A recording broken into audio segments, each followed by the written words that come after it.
Okay, guys, I'm here for episode 16 of Smacking the Roster Down.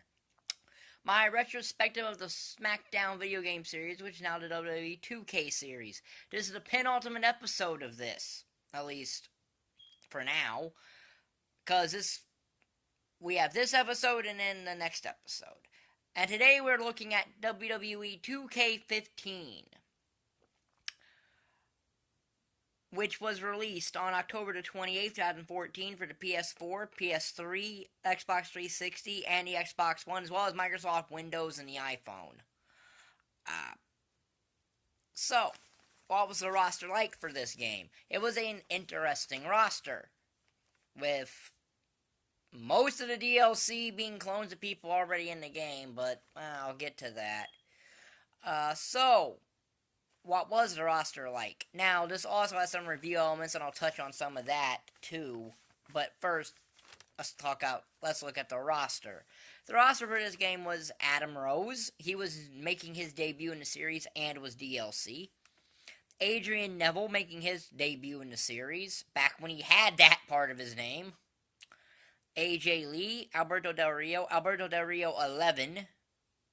That was a DLC character in one of the downloadable showcases.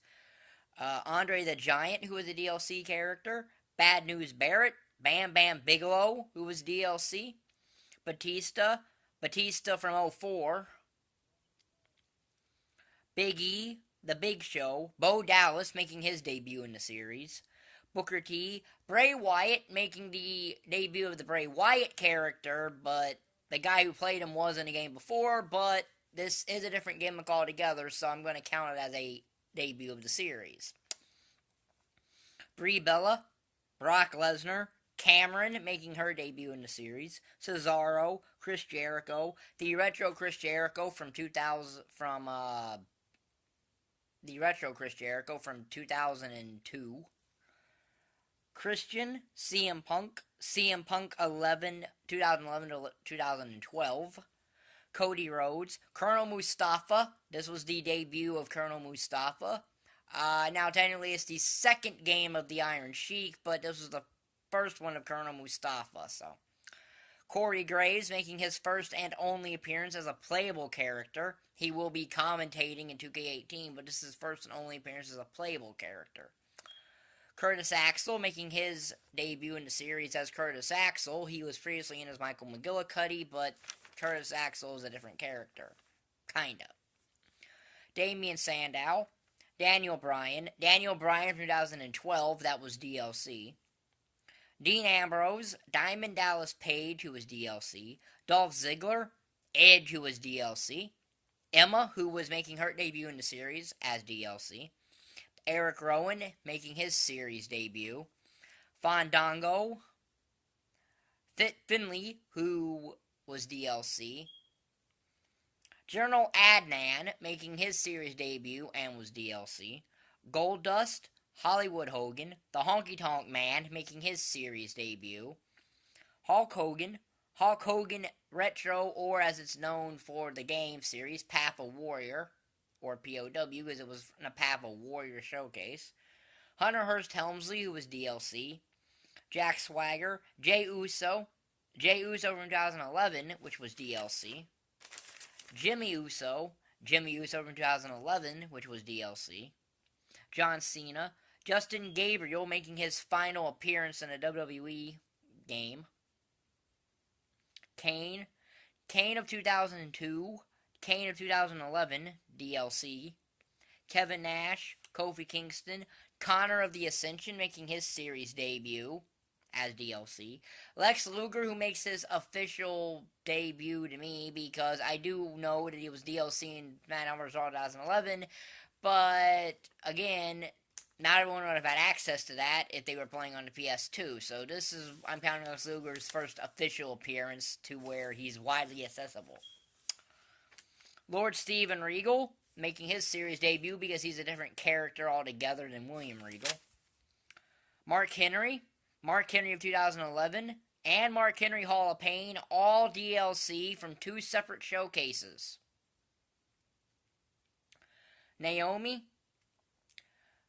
making her series debut. Natalya, Nikki Bella, Paige, making her series debut as DLC. R-Truth, Randy Orton, Randy Orton from 2011, Randy Orton 2004, and Randy Orton from the Hall of Pain showcase. So that's four different Randy Ortons. Randy Savage, Rey Mysterio making his final appearance in the WWE game.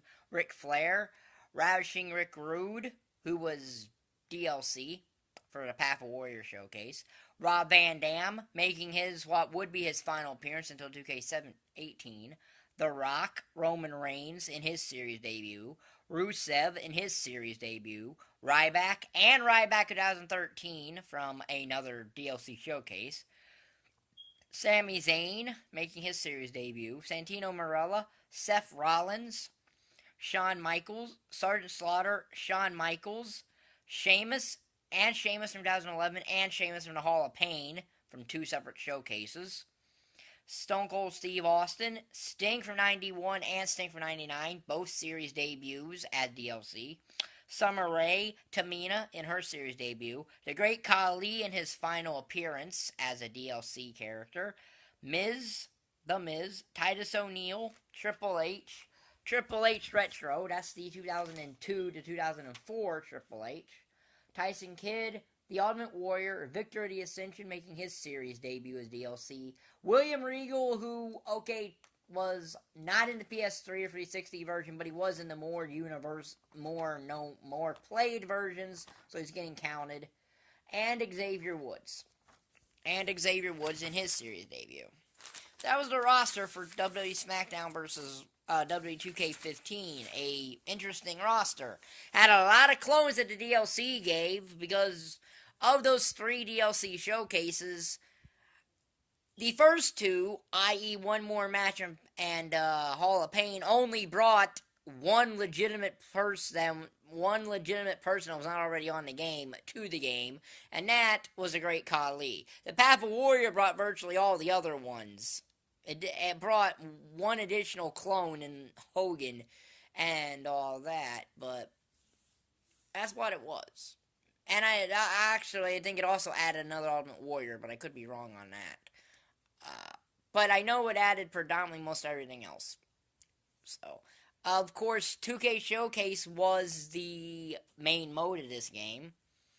It had 2 showcases. It had the best friend. It had a showcase about Shawn Michaels and Triple H, and then it had the one about Hustle, Loyalty, Disrespect, which was John Cena, CM Punk, and Shawn Michaels, Triple H was called Best Friends, Better Enemies, if I remember correctly. And the DLC showcase was the Path, as I said, had Path of the Warrior, which dealt with the Ultimate Warrior. One More Match, which was the Christian Randy Orton rivalry, but it also brought in one Sheamus, one Daniel Bryan, one Sheamus and Edge, and an extra Alberto Del Rio, plus an extra Randy Orton. For some bizarre reason, they didn't just make attires for this. And the Hall of Pain showcase was the Hall of Pain from 2011 to 2013 with Mark Henry. That brought an additional Mark Henry, which is also in the One More Match showcase. It brought an additional Kane. It brought an additional pair of Usos, an additional Daniel Bryan, and an additional Sheamus, as well as a Great Khali. So, yeah, this was an interesting roster. It wasn't the best in the series. Could have taken out a lot of clones and made a lot of these separate DLC clone characters and attire for someone already in the game, but that's what it was. This will be in the Smacking Your Roster Down playlist. I have one more video of these to do. That's tomorrow when I revisit the roster for WWE SmackDown for WWE 2K16. And I might consider doing 2K17 and 2K18 this way too, but if you want me to do that, either leave it in the comments to this video about it, or you can send it to my Twitter, which will be in the description of this video, along with the full roster. So if you like this video, like button is down there, subscribe button is down there, and thank you for watching. Bye.